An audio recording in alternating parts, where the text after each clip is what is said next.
आज हम जीएस के क्लास की शुरुआत करेंगे और जीएस के क्लास की शुरुआत हम इंडियन नेशनल मूवमेंट से करेंगे। और इस इंडियन नेशनल मूवमेंट में आज हम आपको आजाद हिंद फौज की बहादुरी और उसकी वीरता के बारे में बताएंगे।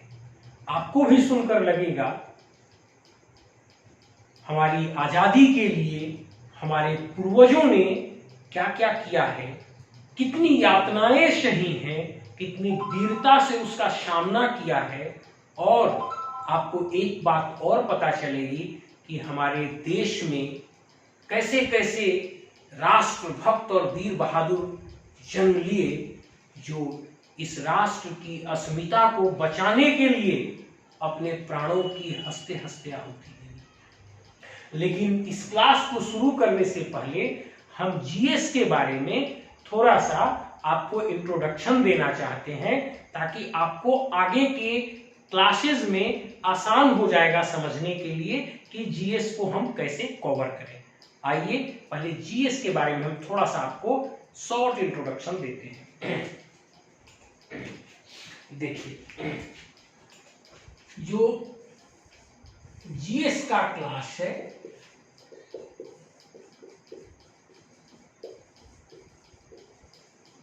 ये सामान्य अध्ययन का जो क्लास है, इसमें भारतीय राष्ट्रीय आंदोलन, एक तरह से भारत के आजादी का इतिहास, थोड़ा बड़ा लिख देता हूं,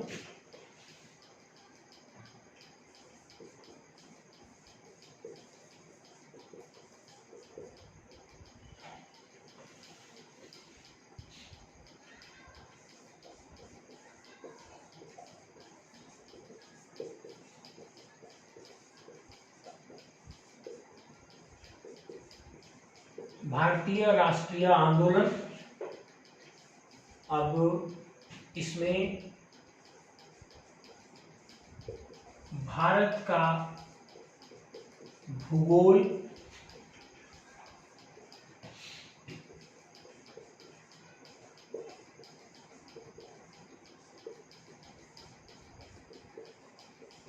भारतीय अर्थव्यवस्था,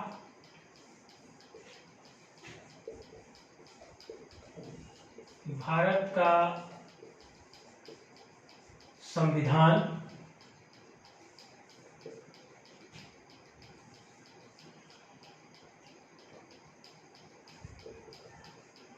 साइंस, इसमें फिजिक्स, केमिस्ट्री, बायो ये सब आ जाते हैं।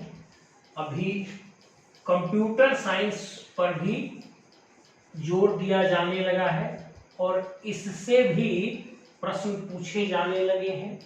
इसके बाद कुछ अरिथमेटिक के प्रश्न होते हैं, मैथमेटिक्स के लॉजिकल अरिथमेटिक्स से कुछ प्रश्न होते हैं।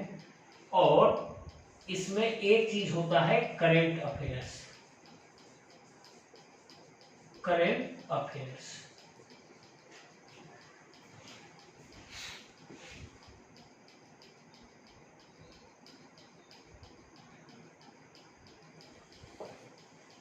ये करेंट अफेयर्स आपका नीचे नहीं दिख रहा है, इसको यहां लिख देते हैं हम।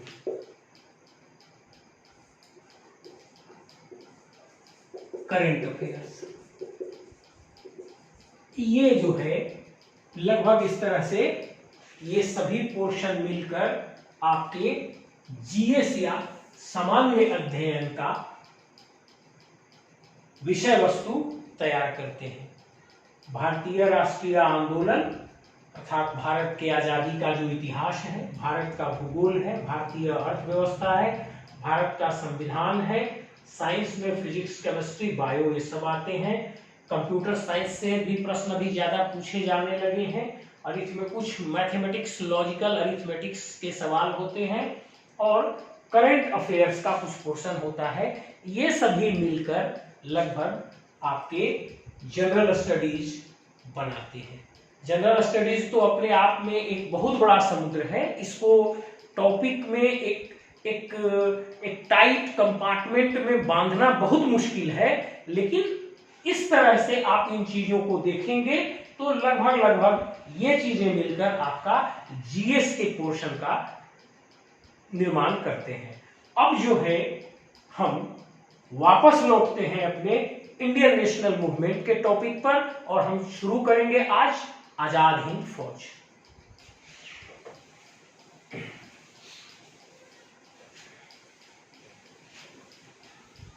देखिए, वर्ष 1943 ईस्वी में इस आजाद हिंद फौज का गठन हुआ था और वहां से कुछ दिनों तक इसकी कार्रवाई भारत की पूर्वी सीमा पर चली थी और कैसे इस देश के बहादुरों ने इस लड़ाई को लड़ा था, इसमें हम इसकी चर्चा करेंगे। लेकिन थोड़ा सा इसके बैकग्राउंड को समझिए।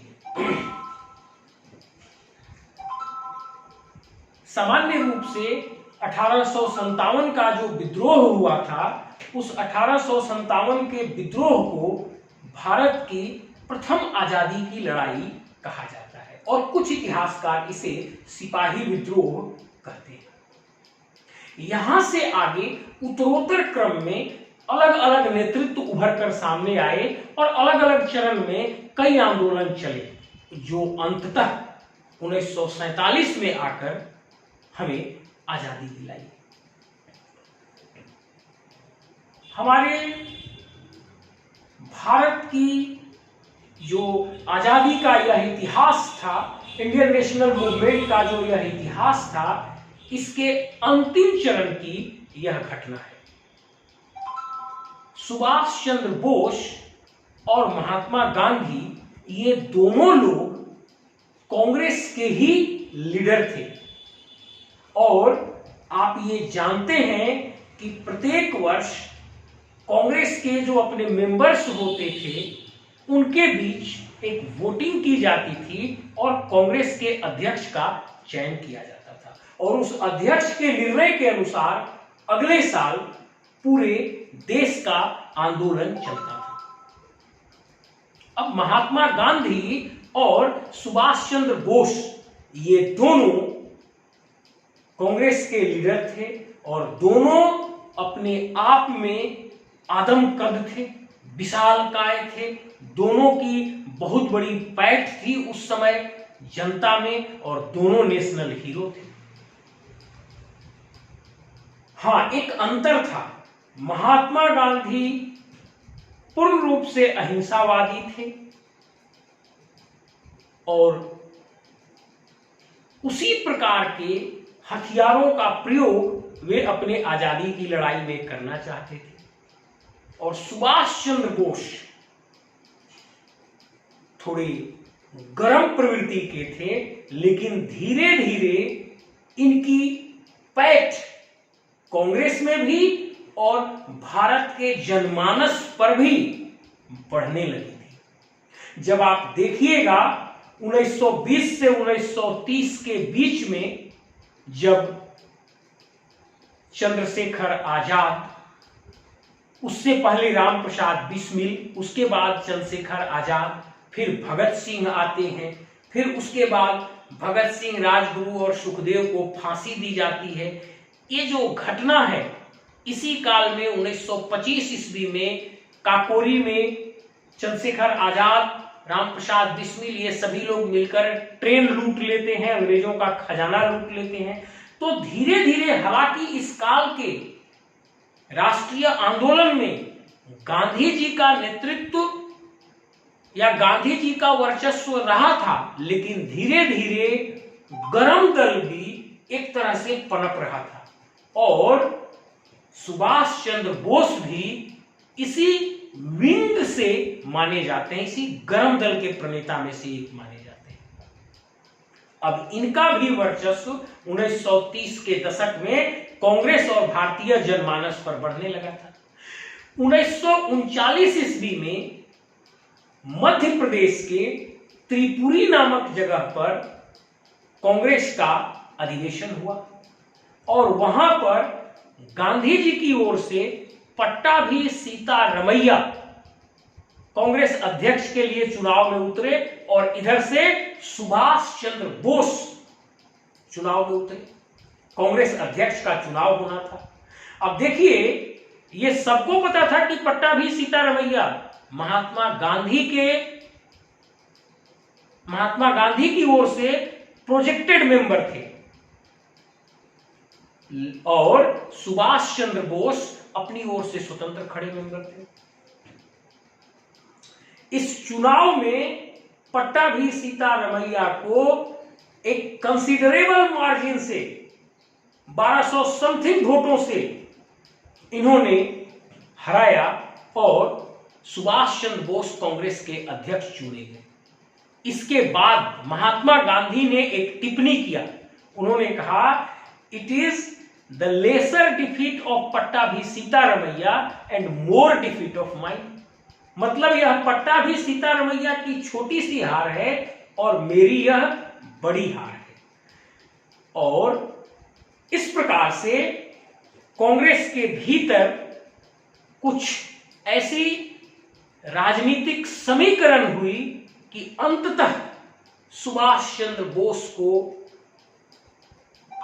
कांग्रेस छोड़ना पड़ा। सुभाष चंद्र बोस कांग्रेस से त्याग पत्र दे दिए और 1940 में उन्होंने फॉरवर्ड ब्लॉक नामक एक पार्टी का गठन किया। लेकिन वे यहीं पर कहां शांत रहने वाले थे।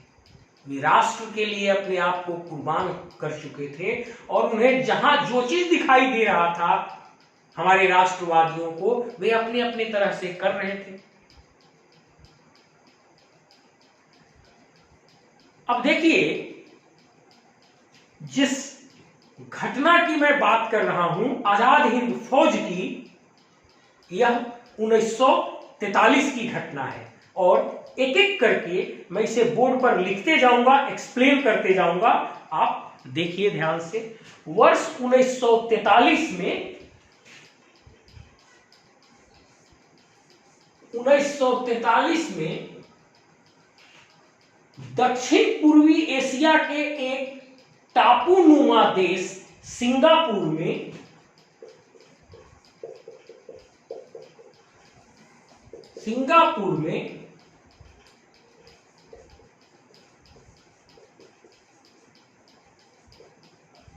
सुभाष चंद्र बोस के द्वारा आजाद हिंद फौज का गठन किया गया। इस आजाद हिंद फौज की एक महिला विंग थी, मतलब जिसमें महिला ट्रुप्स थे। सोचिए उस काल में भी हमारे देश की महिलाएं कितनी जागरूक थीं। उस काल में भी उन्होंने आजादी की लड़ाई में अपना सक्रिय और मिलिट्री योगदान दिया। और झांसी, ये जो आजाद हिंद फौज की जो महिला विंग थी, महिला मिलिट्री विंग थी, उसका नाम था झांसी की रानी।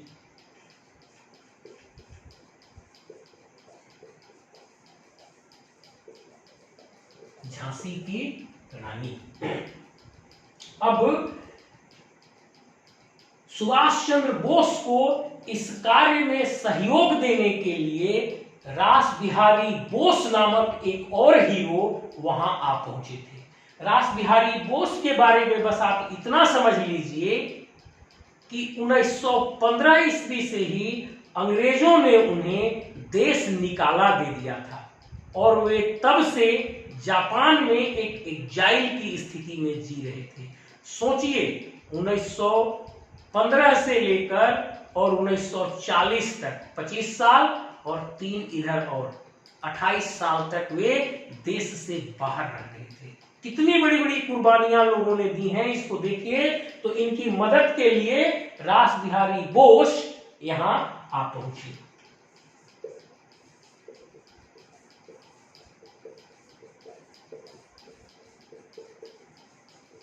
रास बिहारी बोस यहां आ पहुंचे। अब देखिए उस समय की परिदृश्य को, उस समय की घटना को आप समझिए। उस समय के परिदृश्य को जब तक आप नहीं समझिएगा तब तक आजाद हिंद फौज के गठन की स्थिति आपको ठीक से समझ में नहीं आएगी। आपको ये मालूम है कि 1939 में हिटलर ने जैसे ही आक्रमण किया, द्वितीय विश्व युद्ध की शुरुआत हो चुकी थी। और द्वितीय विश्व युद्ध में जापान और जर्मनी एक तरफ थे और ब्रिटेन और अमेरिका एक तरफ थे। हम इसमें बहुत गहराई से नहीं जाएंगे, सिर्फ आप दो बात याद रखिए कि 1939 ईस्वी में द्वितीय विश्व युद्ध की शुरुआत हो गई थी और इस विश्व युद्ध में ब्रिटेन अर्थात इंग्लैंड एक तरफ था और जापान दूसरी तरफ था। अब चूंकि भारत ब्रिटेन का ही गुलाम था, इसलिए ऐसा आप कह लीजिए कि ब्रिटेन के साथ साथ इंडिया अर्थात ब्रिटिश इंडिया, उस समय की इंडिया मतलब ब्रिटिश इंडिया एक तरफ था और जापान एक तरफ था। विश्व युद्ध जारी थी। अब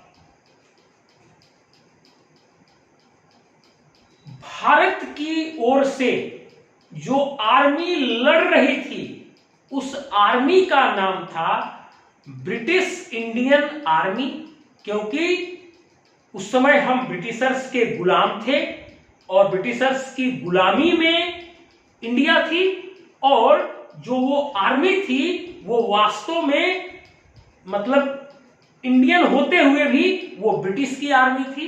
तो यहां पे देखिए ब्रिटिश इंडियन आर्मी एक तरफ थी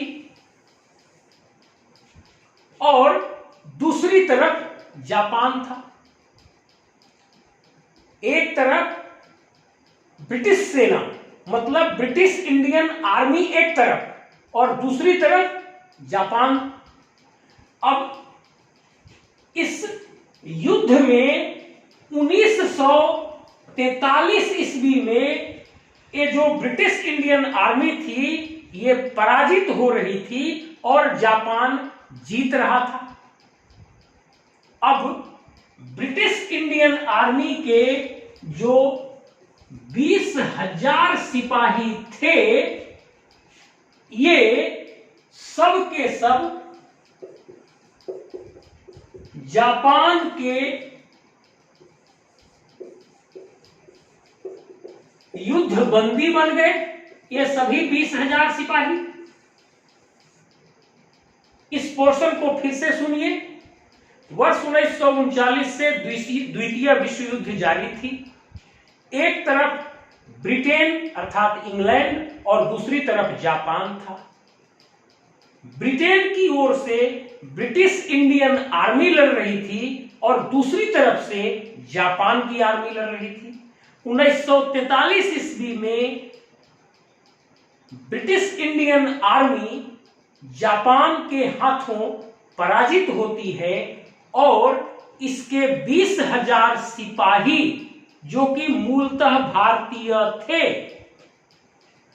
वे जापान के युद्ध बंदी बन जाते हैं और यह घटना है 1943 की, जब ब्रिटिश इंडियन आर्मी के 20,000 सिपाही जो कि भारतीय मूल के ही थे 1943 ईस्वी में जापान के हाथों युद्ध बंदी हो जाते हैं। तब सुभाष चंद्र बोस जापान के शीर्ष नेतृत्व से बात किए। वे पनडुब्बी से छुपकर जाकर उस समय हिटलर से भी मिले जो जर्मनी का नेतृत्व करता था। अब इन्होंने जापानीज नेतृत्व से मिलकर उनको यह समझाया कि इस 20,000 सिपाही को युद्ध बंदी बनाकर आप क्यों खाना खिलाएंगे। इन 20,000 सिपाहियों को आप हमको दे दीजिए और हम इन सिपाहियों को लेकर ब्रिटिशर्स के खिलाफ ही लड़ा देंगे, अर्थात उसी के खिलाफ लड़ा देंगे जिसकी ये सेना में सिपाही थे। अभी विश्व युद्ध जारी ही था। तब जापान ने भी सोचा ये बहुत अच्छी बात है, इस 20,000 सिपाही को युद्धबंदी बनाकर भोजन खिलाने से बेहतर है कि इन्हीं की सेना बनाकर और इन्हीं के देश पर अटैक कराया जाए। अब इसी सोच के आधार पर ये 20,000 सिपाही सुभाष चंद्र बोस को मिल गए। मतलब एक रेडी रिक्रूटिंग ग्राउंड था, एक तैयार रिक्रूटमेंट ग्राउंड था। वहां से इनको सुभाष चंद्र बोस को 20,000 सिपाही मिल गए, जो कि पहले ब्रिटिश इंडियन आर्मी के सिपाही थे और 1943 में जापान के युद्धबंदी बन गए थे। इन्हीं 20,000 सिपाहियों को लेकर 1943 ईस्वी में इन्हीं 20,000 सिपाहियों को लेकर आजाद हिंद फौज का इन्होंने गठन किया। अब यह आजाद हिंद फौज 1943 में गठित हुई। 1944 में असम के बॉर्डर पर इसने युद्ध लड़ा और 1945 ईस्वी में जब अमेरिका ने जापान के हिरोशिमा और नागासाकी पर परमाणु बम गिरा दिया, तब जापान सरेंडर कर गया, जापान हार स्वीकार कर लिया। अब जैसे ही जापान हार स्वीकार कर लिया, ये जो 20,000 सिपाही आजाद हिंद फौज के रूप में ब्रिटिश के खिलाफ लड़ रहे थे या ब्रिटिश इंडिया के खिलाफ लड़ रहे थे, ये 20,000 सिपाही फिर से 1945 में ब्रिटिश इंडिया के ही युद्धबंदी हो गए।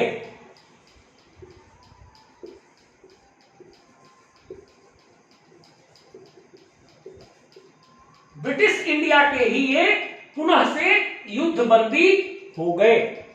अब इस प्रकार यह आजाद हिंद फौज जो इस प्रकार ब्रिटिश इंडियन आर्मी के 20,000 सिपाही पहले जापान के युद्धबंदी बने और जापान के इन 20,000 युद्धबंदियों को लेकर आजाद हिंद फौज का गठन 1943 में किया गया और यह आजाद हिंद फौज 1944 ईस्वी में भारत के पूर्वी बॉर्डर आसाम पर ब्रिटिश इंडिया के खिलाफ लड़ा।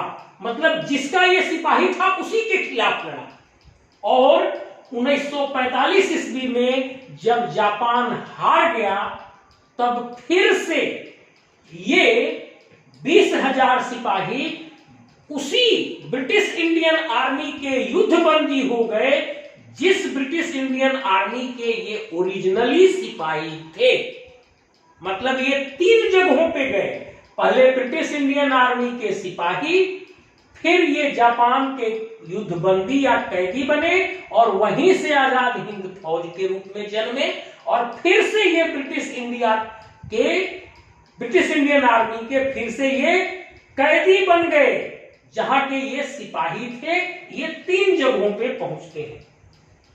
अब 1945 ईस्वी में जब आजाद हिंद फौज के 20,000 सिपाही ब्रिटिश इंडियन आर्मी के युद्धबंदी बन गए, तब इन पर मुकदमा चलाना शुरू हुआ, इनका कोर्ट मार्शल शुरू हुआ। जब इनका कोर्ट मार्शल शुरू हुआ, तब पूरे देश में एक तरह से क्रांति सी आ गई। पूरा देश उस समय एकजुट होता हुआ दिखाई दिया। एक और बात था, यह आजाद हिंद फौज बिल्कुल नॉन कॉम्युनल था। नॉन कॉम्युनल कहने का सेंस है कि इसमें मुस्लिम्स भी अच्छी खासी संख्या में सिपाही और अधिकारी के रूप में थे, केवल हिंदूज ही नहीं थे। मतलब इसका नेचर नॉन कॉम्युनल था। सिख भी इसमें थे और इस प्रकार जब ये युद्ध बंदी बने ब्रिटिश इंडियन आर्मी के, तो पूरे देश में एक आक्रोश की लहर फैल गई। अब इन पर जो मुकदमा चलाया गया, वो जब ये युद्ध बंदी बन गए तो उस समय की स्थिति को समझिए। चूंकि इस आजाद हिंद फौज में हिंदू भी थे, मुस्लिम भी थे, सिख भी थे, तो लगभग जितनी भी राजनीतिक पार्टियां थीं वो एकजुट होती हुई दिखाई दी। मतलब पूरा देश एकजुट होता हुआ दिखाई दिया। मुस्लिम लीग भी समर्थन में आ गया और उस समय एक ही उद्देश्य था, इन सिपाहियों को बचाना। अब जब पूरा देश, पूरा राजनीतिक दल एकजुट हो गया, एक छतरी के नीचे आ गया, एक उद्देश्य के नीचे आ गया, और वह उद्देश्य था आजाद हिंद फौज के सिपाहियों को बचाना, तब स्थिति ही राष्ट्रीय आंदोलन की कुछ अलग थी। अंग्रेजों के हालत खराब थे। अब वे ये सोचने में लगे थे देश को हम कैसे छोड़ें। ये होती है एकता की शक्ति। अब आप देखिए अंग्रेजों ने फिर गलती क्या की। उन्होंने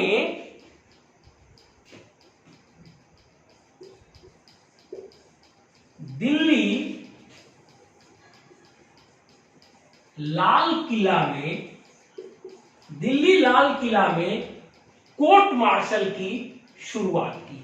उन्होंने दिल्ली लाल किला में कोर्ट मार्शल की शुरुआत की और इस कोर्ट मार्शल में उन्होंने एक हिंदू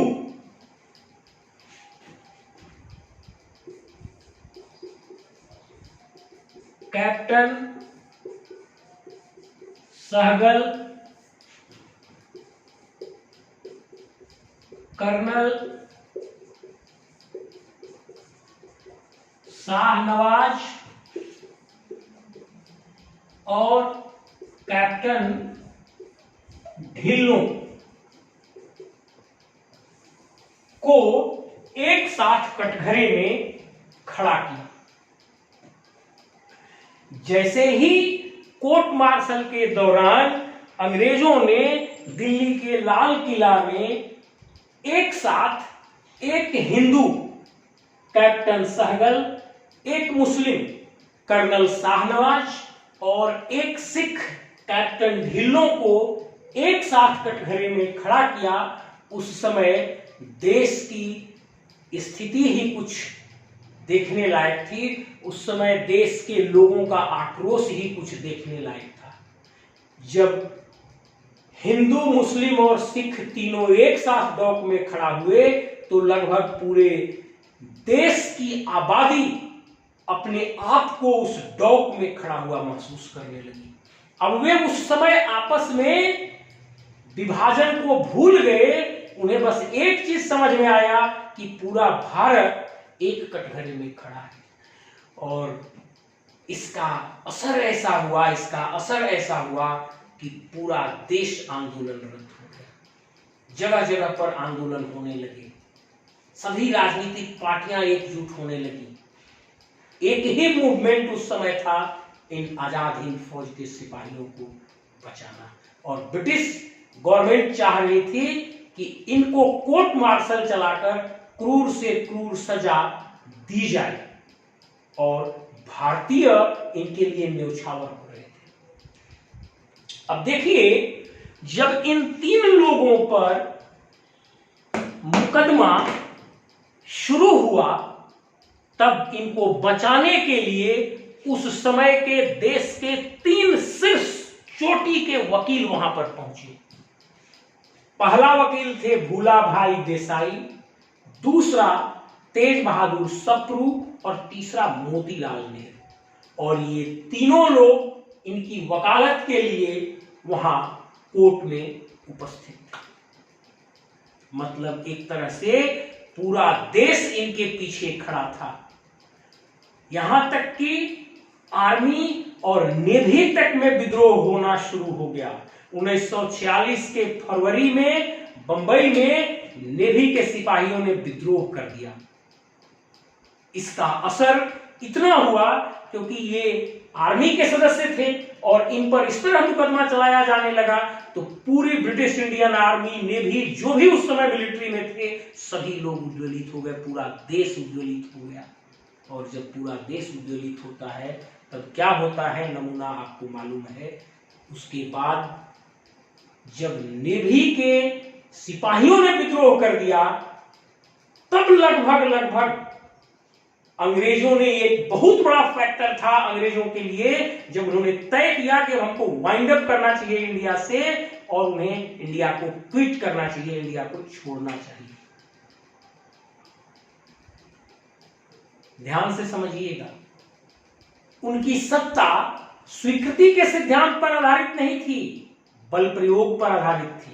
और बल कहां से मिलता है? मिलिट्री से। और जब उसी मिलिट्री पर यहां मुकदमा चलने लगा और वहां मिलिट्री में विद्रोह होने लगा और नेवी का विद्रोह हुआ जब फरवरी 1946 में, एक बहुत बड़ी लैंडमार्क घटना थी अंग्रेजों के शासनकाल में। और उसके बाद लगभग उन लोगों ने तय किया कि अब हमको इस देश को धीरे धीरे करके छोड़ना चाहिए, अपने व्यापार को वाइंड अप करना चाहिए और अब यहां से जाना चाहिए। और हालांकि उस कोर्ट मार्शल के दौरान इन सिपाहियों को गिल्टी पाया गया, दोषी पाया गया, दे वर हेल्ड गिल्टी, लेकिन बाद में सरकार ने इन्हें फ्री करना, मतलब मुक्त करना ही उचित समझा। और पूरे राष्ट्र के समर्थन का क्या मदद होता है सो देखिए, इन लोगों को छोड़ने पर सरकार मजबूर हो गई और देश को भी छोड़ने पर मजबूर हो गई। अब देखिए, इस पूरी घटना को मैं एक लॉजिक से आपको याद कराने के लिए सिखा रहा हूं। आप एक ट्रिक सिखा रहा हूं जिससे इसे आप आजीवन मरते दम तक याद रखेंगे। कभी भी ये चीज भूलेगी नहीं। बस आप केवल 3 याद रखिए। अब देखिए, आप मेरे साथ आगे बढ़िए। देखिए, वर्ष 1943, इस वर्ष 1943 में 3 है कि नहीं? इसी वर्ष 1943 में सिंगापुर में सुभाष चंद्र बोस के द्वारा आजाद हिंद फौज का गठन किया गया था। अब देखिए तो इस सुभाष चंद्र बोस में 3 है कि नहीं? इस आजाद हिंद फौज में 3 है कि नहीं? अब जो झांसी की रानी विंग थी, इसमें देखिए तो 3 लेटर है कि नहीं? अब इनको मदद करने के लिए जो रास बिहारी बोस आए थे, इनके नाम में 3 अक्षर हैं कि नहीं? देखिए, 1943 के अंत में 3 है। 1943 में सिंगापुर में सुभाष चंद्र बोस के द्वारा, अब देखिए सुभाष चंद्र बोस के नाम में 3 लेटर है। आजाद हिंद फौज का गठन किया गया था। देखिए, आजाद हिंद फौज में 3 लेटर है। अब इसकी महिला डिटैचमेंट थी झांसी की रानी, इसमें देखिए झांसी की रानी में 3 लेटर है। अब इनको मदद करने के लिए जापान से रास बिहारी बोस आए थे और इनका नाम देखिए रास बिहारी बोस में भी 3 लेटर है। अब देखिए, जो सिपाही थे ये 20,000, ये पहले ब्रिटिश इंडियन आर्मी के सिपाही थे। ये जो 20,000 सिपाही थे, आजाद हिंद फौज के जो 20,000 सिपाही थे, ये 20,000 सिपाही शुरू में ब्रिटिश इंडियन आर्मी के ये सिपाही थे। बाद में जब ब्रिटिश इंडियन आर्मी का जापानी सेना के हाथों पराजय होता है, तब ये 20,000 सिपाही जापान के युद्ध बंदी बन जाते हैं और यहीं पर इन्हीं युद्ध बंदियों को मिलाकर आजाद हिंद फौज का गठन किया जाता है। और 1945 ईस्वी में जब फिर जापान हार जाता है, तो फिर से ये 20,000 सिपाही उसी ब्रिटिश इंडियन आर्मी की कैद में आ जाते हैं, जिस ब्रिटिश इंडियन आर्मी के ये शुरुआती सिपाही हुआ करते थे। और ये फिर अंत में जो है सो आकर 1945 ईस्वी में यहां पे ये सिपाही थे और यहां पर ये ब्रिटिश इंडियन आर्मी के फिर से ये कैदी बन गए।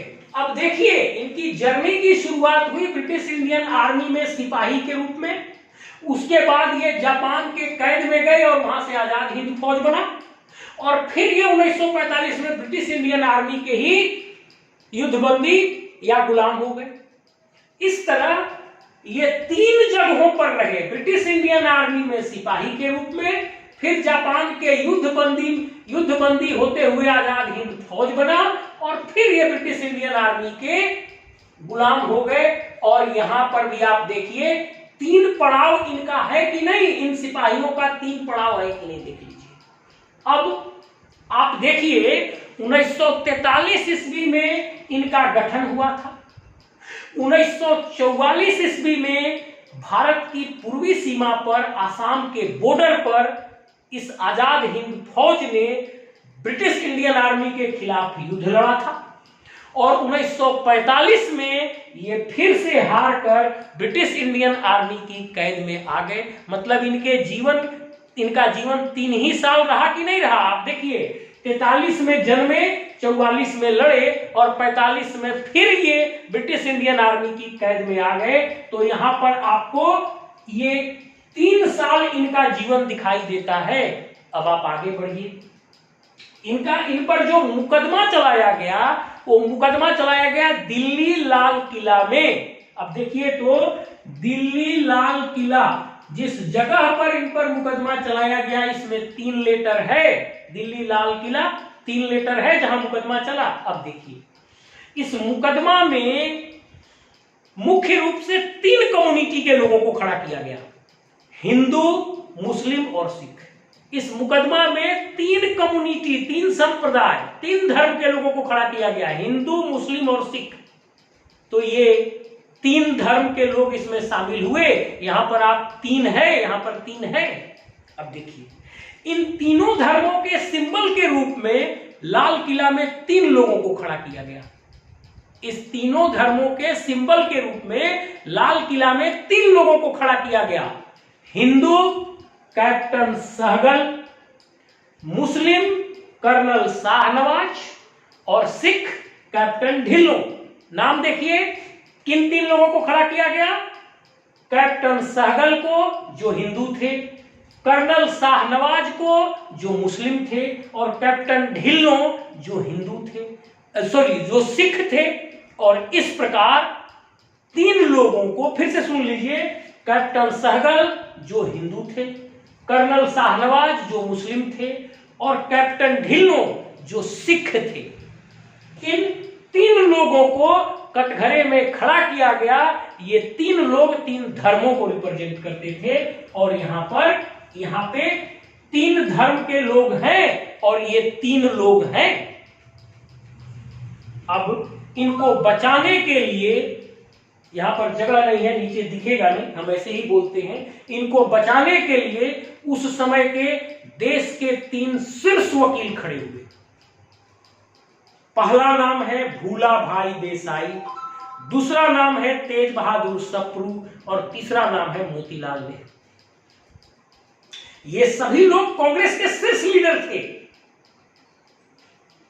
लेकिन आप फिर से सुनिए इनके नाम को। जो 3 चोटी के वकील इनको बचाने के लिए पहुंचे थे उस दिल्ली के लाल किला के मुकदमे में, इनकी ओर से पैरवी करने के लिए जो देश के शीर्ष 3 चोटी के वकील पहुंचे थे उनका नाम है, वे हैं, मतलब जो 3 चोटी के वकील इनको बचाने के लिए पहुंचे थे उनका नाम है भूला भाई देसाई, तेज बहादुर सप्रू और मोतीलाल नेहरू। और ये तीनों लोग उनको बचाने के लिए अपने वकील, ये 3 वकील लोग, 3 एडवोकेट उनको बचाने के लिए वहां पहुंचे थे।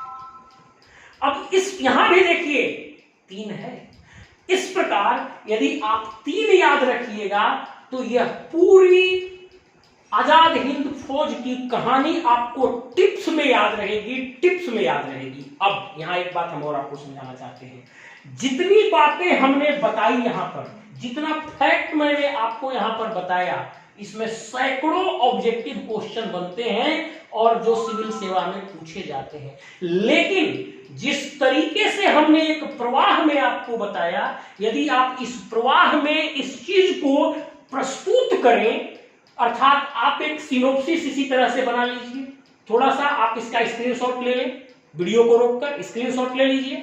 अब इस स्क्रीनशॉट के अनुसार एक सिनोप्सिस पेपर में बना लीजिए। अब जिस फ्लो में मैं आपको प्रस्तुत किया, आप इसी फ्लो में इस चीज को आंसर के रूप में लिखिए। अब आप देखिए ये मेंस का कितना बेहतरीन आंसर होगा। मतलब यहां एक बात मैं आपको समझाना चाहता हूं, प्री और मेंस की पढ़ाई अलग अलग नहीं होती है। किसी भी विषय की अध्ययन संपूर्णता में की जाती है। बस प्री में प्रस्तुति ऑब्जेक्टिव होती है और मेंस में प्रस्तुति सब्जेक्टिव होती है, लिखना पड़ता है। लेकिन समझ कंप्लीटनेस में होती है जब तक आप कंप्लीट उसको नहीं जानते हैं। इसलिए प्री मेंस की तैयारी अलग नहीं होती है। इसी क्लास को आप देख लीजिए, इस सिनोप्सिस को आप नोट कर लीजिए, इसमें सैकड़ों क्वेश्चन निकल जाएंगे ऑब्जेक्टिव जो पूछे जाते हैं। और जैसे ही आजाद हिंद फौज का जो contribution of this Azad Hind फौज आपसे जैसे ही पूछा जाएगा, तो आप जो है बड़े आराम से इसी चीज को एक फ्लो में प्रस्तुत करते चले जाएंगे और एक बहुत अच्छा उत्तर आप लिख सकते हैं। अब यदि आपको यह क्लास पूरा सुनने के बाद लगे कि सही में यह क्लास आपके लिए उपयोगी है और सिविल सेवा की तैयारी में आपकी मदद कर सकता है, तो आप इसे सब्सक्राइब कर सकते हैं। Thank you.